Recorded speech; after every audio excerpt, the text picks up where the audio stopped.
Hello everyone. Today, we're going to talk about the development of Philippine literature. First and foremost, what is Philippine literature? According to Hazel McPherson, Philippine literature is literature associated with the Philippines from prehistory through its colonial legacies and on to the present.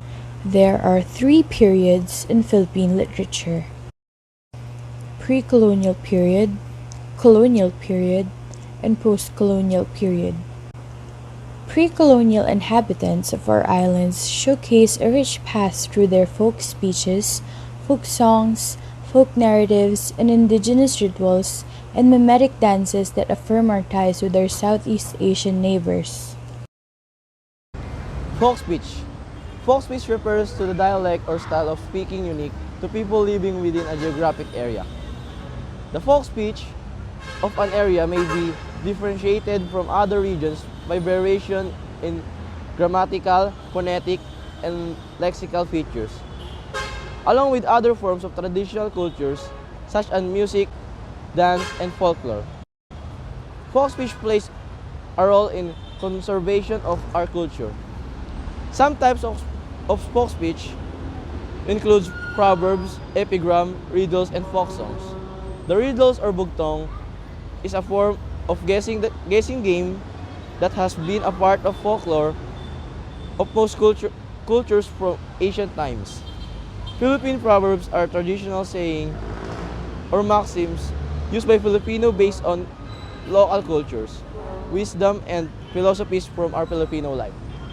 The folk song, a form of folk, lyrics which expresses the hopes and aspiration, the people lifestyling as well as there are often repeated sonorous, deductive, and native, as in the children's song or Ida-ida, Magintanaw, Tulang, Pambata, Tagalog, o Kansiban, para ading ibang.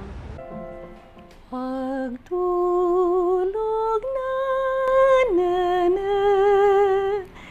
akon kaambahan, malinong ang langit, masadya ang bulan. The folk narratives, also known as epic and folk tales, are very exotic and magical. They explain how the world was created, how certain animals possess certain characteristics, and why some places have waterfalls, volcanoes, mountains, flora, or fauna. And in the case of legends, an explanation of origins of things, fables are about animals and which teach moral lesson. Our country's epics are considered ethno-epics because unlike, say, Germany's Nibelungenlied, our epics are not national for the histories of varied groups that consider themselves nations. These epics revolves around supernatural events or heroic deeds that they embody or validate the beliefs and customs and ideals of a community. These are sung or chanted to the accompaniment of indigenous musical instruments and dancing performed during harvest, wedding, or funerals by chanters. Example of these epics are Lamang of Ilocano, Hinilawod of Sulud, Kudaman of Palawan, Darangen of Maranao, Ulahingan of Libuanganen, Arumanen, Manobo.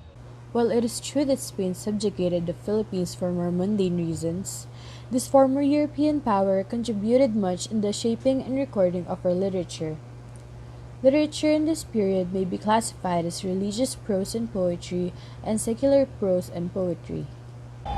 Religious was not the only topic of early printed works in the Philippines between the 16th century and the 18th century. The monastic presses also published grammar books to help Christ learn the native language in order to minister more effectively. Arte e Reglas de Langue Tagala, Art and Rules of the Tagalog Language, and Arte de la Lengua Bicol para las Enseñanza de este idioma, Art of the Bicol Language, for the teaching of this language. A new set of colonizers brought about new change in Philippines literature.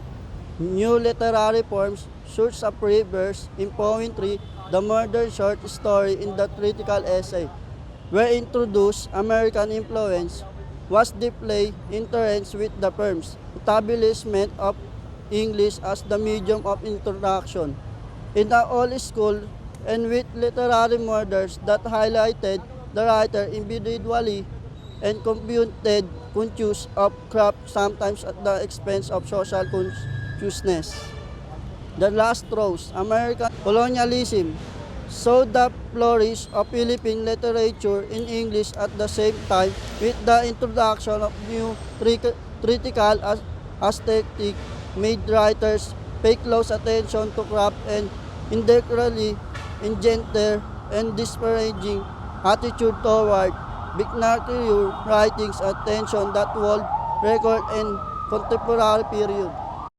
Some of the literary works done during this period are the following: Dead Stars by Paz Marquez Benitez, His Native Soil by Juan Cabreros Laya, How My Brother Leon Brought Home a Wife by Manuel E. Arguilla. Between 1941 to 1945, Philippine literature was interrupted in its development when we were again conquered by another foreign country, which is Japan.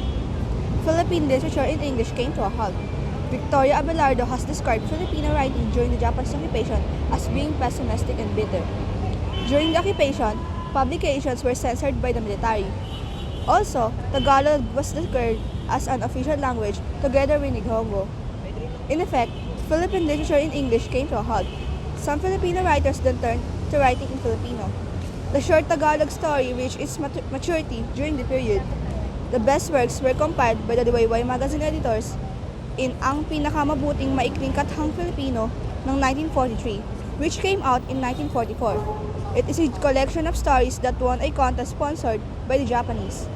The top 4 stories were Lupang Tinubuan by Narciso G. Reyes, Uhaw ng Tigang na Lupa by Diwayway Arceo, Nayon at Dagat-Dagatan by N.V.M. Gonzalez, and Suyuan sa Tubigan by Macario Pineda. The flowering of Philippine literature in the various languages continue, especially with the appearances of new publications after the martial law years and the resurgence of committed literature in the 1960s and the 1970s. Filipino writers continue to write poetry, short stories, novellas, novels, and essays, whether these are socially committed, gender or ethnic related, or are personal in intention or not. Of course, the Filipino writer has become more conscious of his art with the proliferation of writers' workshops here and abroad and the bulk of literature available to him via the mass media, including the internet. The various literary awards such as the Don Carlos Palanca Memorial Awards for Literature, the Philippine Free Press, Philippine Graphic, Home Life, and Panorama Literary Awards encourage him to compete with his peers and hope that his creative efforts will be rewarded in the long run. With the new requirement by the Commission of Higher Education of teaching of Philippine literature in all tertiary schools in the country, emphasizing the teaching of the vernacular literature or literatures of the regions, the audience for Filipino writers is virtually assured. And, perhaps, a national literature finding its niche among the literatures of the world will not be far behind.